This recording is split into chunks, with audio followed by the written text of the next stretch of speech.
Detengan todo lo que están haciendo. Lo que estoy a punto de exponer ante ustedes no es una simple lectura de los titulares de la mañana, ni una teoría de pasillo, y mucho menos una especulación partidista. A las 7:43 de esta mañana, en el corazón de Washington, tres líderes fundamentales del ala republicana del Senado cruzaron el umbral de la oficina. Lo que estaba programado como una reunión de rutina, un intercambio burocrático, más en el engranaje del poder, se transformó en el epicentro de un terremoto que ha fracturado la columna vertebral. Pero 47 minutos después, cuando esa puerta volvió a abrirse, el mundo que conocíamos había dejado de existir. Bienvenidos a Análisis Económico con Wolf. Soy Richard Wolff y hoy vamos a diseccionar lo que la gran prensa no se atreve a tocar. El momento exacto en que la élite política entendió que el sistema ya no puede absorber el caos. En menos de 2 horas, Washington se vio sumergido en la revuelta interna más consecuente desde la crisis, pero no se equivoquen. Esto no se trata de diferencias ideológicas superficiales ni de estrategias de comunicación para las próximas elecciones. Lo que ocurrió hoy es la conclusión técnica de un análisis de riesgo que los líderes republicanos evitaron durante casi una década, la certeza de que Donald Trump se ha vuelto, en términos de gobernanza y economía, inalienable e ingobernable. Para entender la magnitud de esta ruptura, el Senado de los Estados Unidos no es solo un cuerpo legislativo, es, en esencia, el garante de la estabilidad de los contratos, el protector de la previsibilidad de los mercados y la última muralla de la institucionalidad que permite al capitalismo fusionar sin caer en la anarquía. Cuando esos 3 senadores entraron en esa oficina, lo hicieron porque comprendieron que el hilo constitucional que sostiene estaba a punto de romperse. Durante años, estos mismos hombres se entrenaron para explicar lo inexplicable. Defendieron lo indefendible y toleraron comportamientos que habrían aniquilado. Lo hicieron bajo una lógica de supervivencia económica. Creían que la resistencia era más costosa que la obediencia. Se dijeron a sí mismos que el silencio era el precio necesario para mantener el acceso al poder y esta mañana ese cálculo matemático colapsó. Lo que sucedió tras esas puertas cerradas no fue una discusión acalorada. Fue el primer momento serio en casi 10 años donde el liderazgo del Senado pesó en una balanza de costo-beneficio. Si continuar sometidos a Trump era más peligroso de clase que enfrentarlo directamente. Los hombres en esa sala entendieron una verdad económica fundamental que se había vuelto imposible de ignorar. Trump ya no estaba simplemente probando los límites del sistema, estaba reclamando la propiedad privada del mismo, y en el momento en que una institución pública comienza a ser tratada como un activo personal de un solo individuo, esa institución y el orden económico que protege simplemente dejan de existir.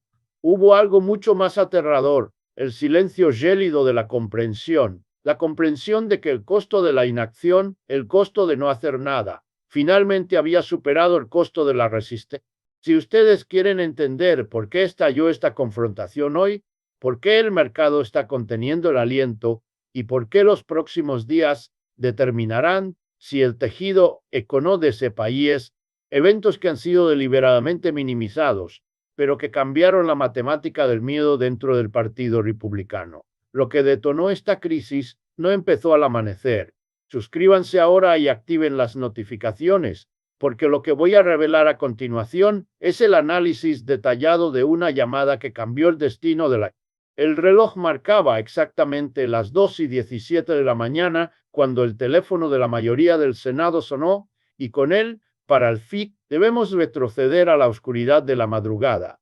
Lo que ocurrió no fue una negociación política, fue, en términos estrictamente económicos, un intento de toma de posesión hostil del aparato estatal. A las 2:17, a punto Madriado, líder de la mayoría del Senado directa, según múltiples fuentes de alta fidelidad dentro del aparato financiero del Congreso, esto no fue una consulta ni un gesto de cortesía. Fue una orden. Trump emitió un ultimátum. El Senado debía someter a votación inmediata, antes del viernes, una ley de expansión de poderes de emergencia. Esto es que significa realmente una expansión de poderes de emergencia en manos de un ejecutivo que desprecia los límites. Significa el control absoluto sobre el presupuesto nacional, la capacidad de imponer aranceles o sanciones por decreto, anulando lo que en economía llamamos el poder del monedero, que constitucionalmente reside. Trump no preguntó si existían los votos, no buscó consenso, dictó una sentencia: apruébenlo para el viernes o lanzaré desafíos en las primarias contra cada senador que se interponga. Esta es la definición de coerción política aplicada a la estructura. Trump amenazó con destruir el capital político de sus propios aliados, prometiendo hacer campaña en sus estados para convertirlos en parias si no cedían la última onza de independencia que le queda al Senado, pero como suele ocurrir en los regímenes que confunden el liderazgo con la propiedad privada. A las 6:30, como un audio filtrado comenzó a circular de manera casi viral entre los jefes de gabinete y los asesores senior de los comités. En la grabación se escucha a un Trump sin filtros, hablando en privado, diciendo una frase que quedará grabada como el epitafio de su relación con el legislativo: no necesito al Senado. Esa gente trabaja para mí. Analicemos esa frase desde el rigor de la ciencia económica. Al decir trabajan para mí, Trump no está atacando a individuos, está declarando la obsolescencia de las instituciones. Si el Senado trabaja para el presidente, entonces no hay separación de poderes, no hay seguridad jurídica, y si no hay seguridad jurídica, la inversión a largo plazo, la estabilidad del dólar y la confianza internacional en los bonos del Tesoro estadounidense entran en una espiral de riesgo sistémico. Puede furia corporativa. Durante años, los republicanos aceptaron insultos públicos y humillaciones privadas como el costo de hacer negocios. Toleraron el caos a cambio de recortes de impuestos y desregulación. Pero escuchar esa sentencia, grabada e innegable, forzó un ajuste de cuentas inmediato. A las 7:43, cuando se convocó la reunión de emergencia, los senadores no entraron a discutir una agenda legislativa. Entendieron que si cedían ante esta demanda de poderes de emergencia, el Senado de los Estados Unidos dejaría de ser una institución independiente para convertirse en un rehén de los caprichos de un solo hombre. El audio de las 6:30 de la mañana transformó a Trump. Dejó de ser un lead difícil para convertirse en una amenaza directa al equilibrio del poder que sostiene la economía global. Los senadores comprendieron que esta no sería la última demanda. Los poderes de emergencia no serían temporales, se convertirían en una herramienta de gobierno permanente. Por eso no hubo tiempo para una respuesta gradual. La llamada de las 2:17 fue la agresión, el audio de las 6:30 fue el tiro de gracia. Juntos crearon un escenario donde la negación ya no era un autiento financieramente viable. Al comenzar la reunión, la pregunta ya no era si Trump. La pregunta era si los senadores republicanos estaban dispuestos a aceptar que ya no tenían el control de su propia institución. Ese es el momento en que en años de sí. Muchos se preguntan, con justa razón, ¿por qué hombres y mujeres con doctorados, con décadas de experiencia en el poder y con el respaldo de estados enteros, permitieron que un solo individuo los redujera a la irrelevancia durante 8 años? La respuesta no la encontrarán en la ciencia política, sino en la psicología económica. Lo que hemos presenciado es un caso de estudio masivo de la falacia del costo hundido. En economía, esto ocurre cuando una entidad continúa invirtiendo en un proyecto que fracasa simplemente porque ya ha gastado demasiado en. Los republicanos del Senado invirtieron su reputación, su capital político y su integridad moral en la marca Trump. Para muchos, admitir que esa inversión era tóxica significaba aceptar que estaban en bancarrota política. O en términos de mercado, Trump operaba como un monopolio de la violencia política. No necesitaba aplastar a todos, solo necesitaba destruir a unos pocos para que el resto se autogestionara a través del miedo. En 2020, Mitt Romney votó a favor de la condena en el primer juicio político. La respuesta fue inmediata: un impuesto político devastador. Trump lo marcó públicamente. El Partido Republicano de Utah lo censuró y fue aislado financieramente. El mensaje para el mercado conlleva una devaluación inmediata de. Luego vimos el caso de Bill Cassidy en 2021. Cassidy intentó lo que en economía llamamos cobertura de riesgo hedging, votó a favor de la condena, pero luego pasó años elogiando su aprobación, no importa. En el momento en que dejó de ser útil, Trump apoyó a un rival en las primarias de todas formas. Aquí la lección se volvió más oscura. La lealtad no te protege, solo retrasa tu ejecución, y el golpe final a la paz colectiva del Senado fue la caída de Kevin McCarthy en 2023. McCarthy negoció un acuerdo sobre el techo de deuda para evitar una catástrofe económica global. Un acto de responsabilidad. Trump permitió su destitución sin piedad, sin previo aviso, sin crédito por su lealtad pasada. Ese momento lo clarificó todo. Trump es un socio comercial depredador, podía destruir, y durante años ese sistema de terror funcionó a la perfección. Los senadores miraron las carreras terminadas de sus colegas y decidieron que la obediencia era más barata que la resistencia, llamaron a la supervivencia estrategia, cuando en realidad era simplemente una amortización de su propia. El miedo solo funciona como incentivo mientras la gente crea que la obediencia eventualmente detendrá la amenaza. Esta semana, los republicanos del Senado se dieron cuenta de que la amenaza es permanente. Cuando te das cuenta de que el castigo es inevitable, hagas lo que hagas, la matemática del miedo se invierte.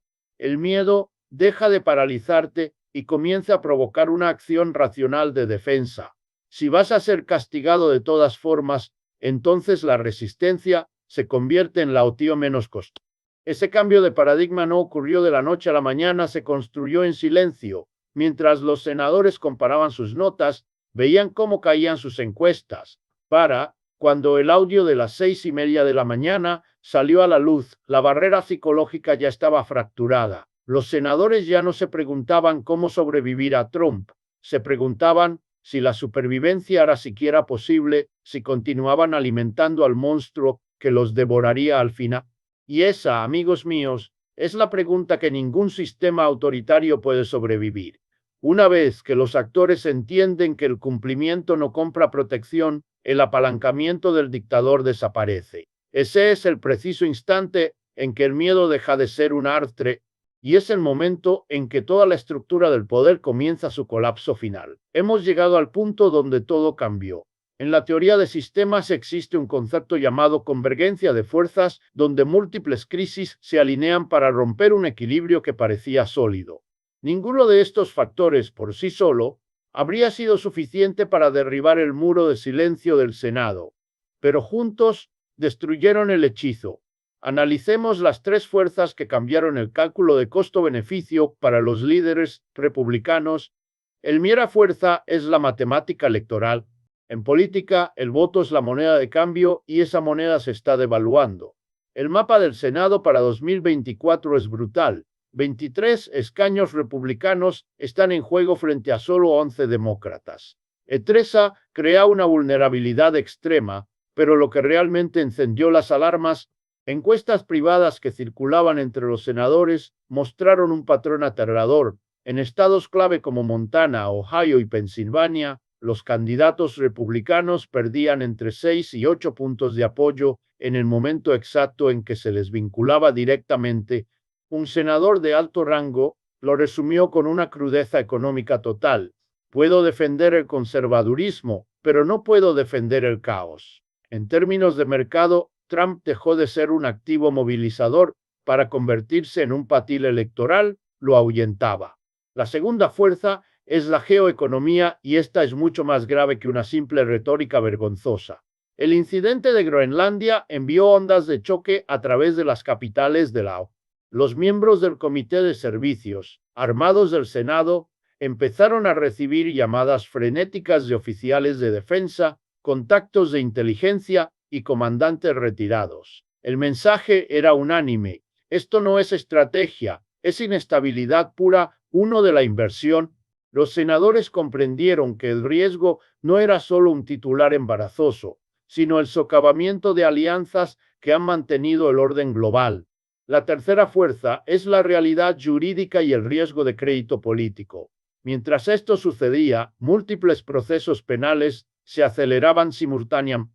Un abogado señor del partido advirtió en privado lo que todos temían, la posibilidad real de nominar a un candidato presidencial que podría estar bajo custodia federal para noviembre.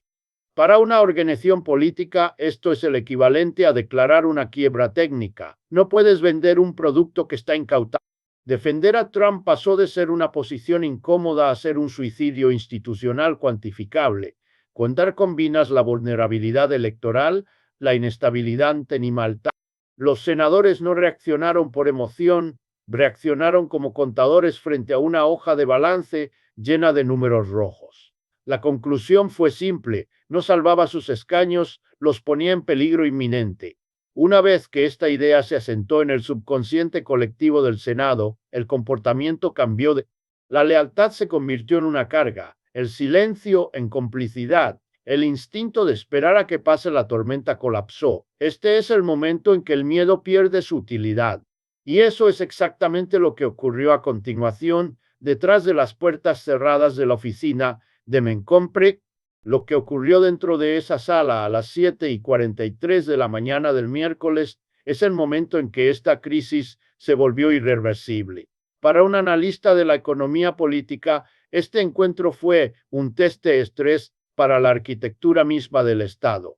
Los participantes eran los cuatro jinetes del poder republicano: Mitch Kamenker, el institucionalista gélido; John Thune, el pragmático; John Barrasso, el leal bajo presión; y John Cornyn, el hombre que traía los datos crudos de la hemorragia electoral. Kamenker abrió la sesión sin preámbulos, como quien presenta un balance de liquidez.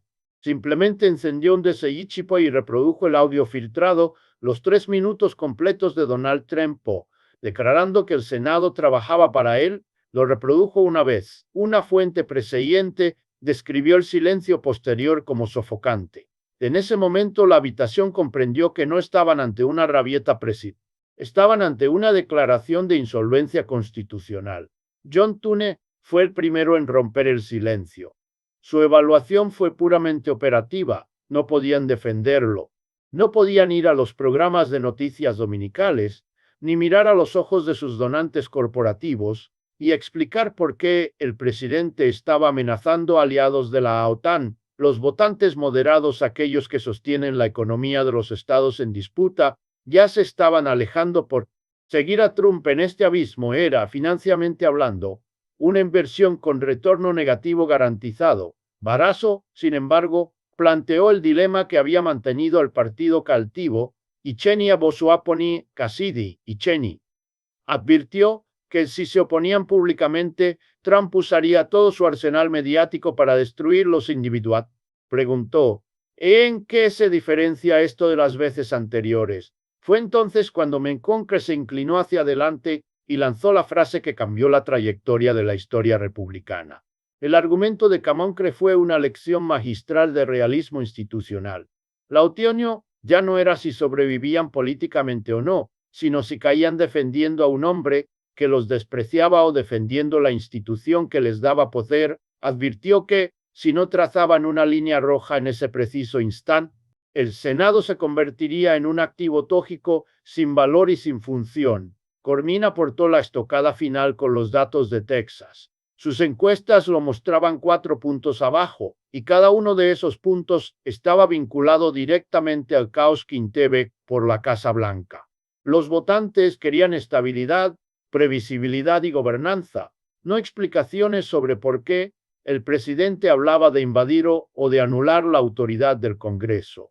En ese momento el plan se cristalizó. No sería un ataque estructural, declarando que el Senado no votaría ninguna expansión de poderes de mercado. Anunciar que el liderazgo no haría campaña con Trump a menos que su retórica se moderara, una huelga de capital político.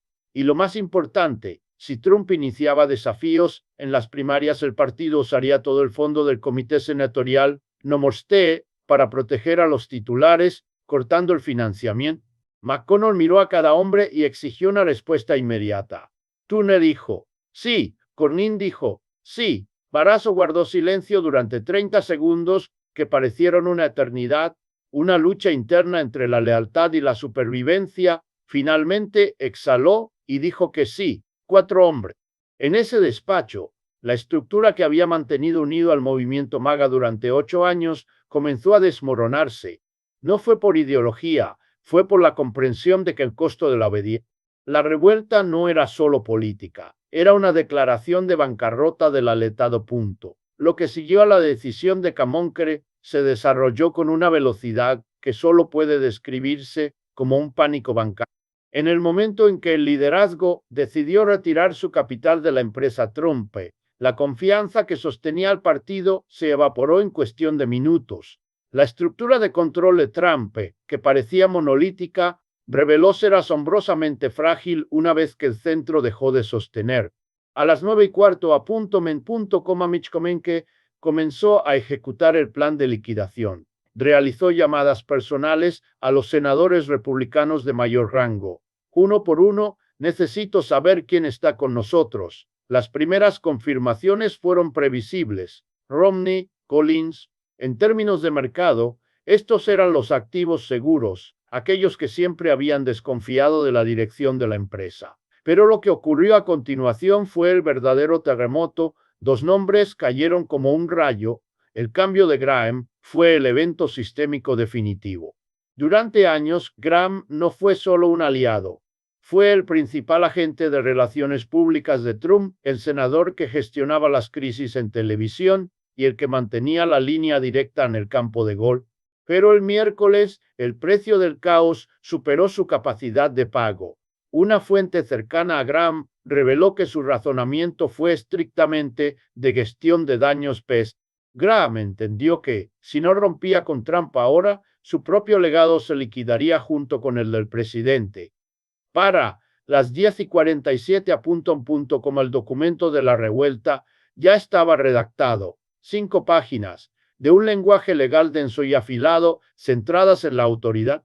Una línea clave, filtrada posteriormente, decía: no podemos en buena conciencia seguir habilitando conductas que amenacen el orden constitucional y socaven las prerrogativas. Ya tenían 12 firmas comprometidas. El mercado de senadores estaba rotando masivamente hacia la oposición. A las 11:30 Trump. Según los registros, su reacción fue una explosión de ira digital y verbal. Su respuesta, enviada en mensajes cifrados a su equipo, fue: traidores, todos ellos, en mayúsculas, la marca registrada de su estilo de gestión por intimidación. Pero esta vez la intimidación no funcionó. A las 12:15 fue una conversación breve, de menos de 2 minutos, que marcó el fin de una era. Trump le lanzó una sentencia de muerte política: estás muerto para mí. La respuesta de Graham fue el primer indicio de que el miedo había muerto, y colgó. Acto seguido, Trump llamó a Rubio amenazándolo con destruirlo. Rubio, en un acto de soberanía política, respondió que Trump se estaba destruyendo a sí mismo y que hiciera lo que tuviera que hacer. Mientras la Cámara de Representantes emitía comunicados de apoyo incondicional al presidente, el Senado mantenía un silencio sepulcral. Los periodistas financieros y políticos notaron de inmediato la anomalía. A las 3 se produjo el movimiento estratégico final de la tarde. La carta fue filtrada deliberadamente al Washington Post. Fue una maniobra de quemar los barcos. Al hacer pública la revuelta, los senadores se aseguraron de que no hubiera vuelta atrás. Ya no era una queja privada. En cuestión de minutos, el texto estaba en todas las terminales de noticias del mundo, y el ecosistema político entendió que no estábamos ante un desacuerdo pasajero, sino ante un divorcio total. Su cuenta en redes sociales se convirtió en una ráfaga de ataques, llamando a los senadores Rhino y exigiendo desafíos en las primarias. Pero por primera vez en 8 años, los mercados y los legisladores no se inmutaron. Habían comprendido que el poder de Trump dependía totalmente del miedo ajeno, y el miedo, como cualquier otra burbuja económica, acababa de estallar. La filtración de la carta a las 3:15 de la tarde no fue un error, ni un descuido de un asesor novato. Fue el despliegue de un protocolo de seguridad institucional diseñado para bloquear cualquier intento de contraofensiva por parte de la Casa Blanca.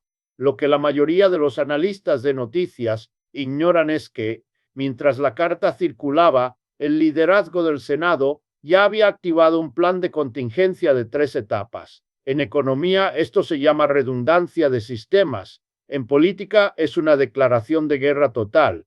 Según un estratega señor con el que hemos consultado, el plan de Mencomke no se basaba en la esperanza, sino en la fuerza bruta financiera. La etapa 1 fue inmediata, la coordinación de mensajes. En el momento en que Trump atacó en redes sociales, se activó una red de 5 senadores. El mensaje era uniforme: respetamos la presidencia, pero nuestro juramento es con la Constitución y la estabilidad de la nación. Fue una maniobra para diluir el impacto del ataque de Trump y demostrar que el liderazgo no estaba solo. La etapa 2 fue el verdadero golpe al hígado de la maquinaria MAGA. Trump siempre ha usado la amenaza de las primarias como su principal divisa de cambio, pero esta vez el Senado decidió declarar esa divisa como moneda sin valor. El liderazgo anunció internamente que comprometería un fondo de reserva de $50 millones exclusivamente para defender a los titulares que fueran. El Comité Senatorial A, número 6, se negaría a financiar a cualquier retador apoyado por el expresidente. Aquí es donde entra el factor decisivo, Abriempe Corporativa. Los grandes donantes, aquellos que mueven los hilos del capital en este país, enviaron señales claras. No financiarían el cambio. La estabilidad del mercado es su prioridad, y un Senado bajo el control absoluto de un hombre impredecible es un riesgo que no están dispuestos a suscribir. El capital decidió que el orden institucional era un mejor activo que el populismo destructivo. La etapa 3, la opción nuclear, consistía en una resolución formal para limitar los poderes de emergencia del Ejecutivo por ley, cosa requeriría un punto fascinante de este análisis: la reacción estratégica de los demócratas. Chuck Schumer, en un movimiento de judo político magistral, ordenó a su bancada mantenerse en silencio. No hubo burlas, no hubo celebraciones públicas, no hubo ataques de televisión. Schumer entendió que cualquier intervención demócrata le daría a Trump un enemigo externo para unificar por partido. Negarle a Trump un enemigo externo fue lo que permitió que la lucha interna se volviera caníbal. Trump, atrapado en una esquina, respondió con su táctica habitual de tierra quemada. Pero por la noche, la matemática era devastadora para él. 17 senadores republicanos estaban alineados públicamente con la carta de Mencomke y otros 5 se habían comprometido. 18 senadores republicanos significan que Trump pierde el control de la Cámara.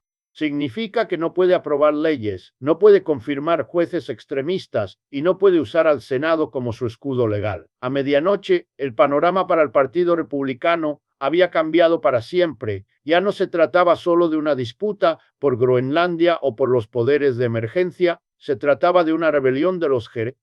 El sistema de control basado en el miedo se había encontrado con un muro de contención construido con dinero corporativo, datos electorales y la pura necesidad de supervivencia institucional. Llegamos al final de este recorrido de 72 horas que ha transformado la arquitectura política. Lo que hemos presenciado no es simplemente un desacuerdo entre políticos, es el colapso de un modelo de gestión basado en la autocracia personalista y su choque frontal contra la realidad de las instituciones. A esta hora, el Partido Republicano se encuentra en un territorio inexplorado. El muro de silencio que tardó 8 años en construirse se derrumbó en menos de 2 días, y aunque los titulares seguirán gritando sobre traiciones y lealtades, nosotros, desde el análisis económico, Trump exigió una autoridad absoluta, una propiedad privada sobre el Estado, y el Senado, movido por una mezcla de instinto de supervivencia y presión de sus donantes, finalmente dijo no. El sistema de control, basado en el castigo ejemplarizante, ha quebrado porque los actores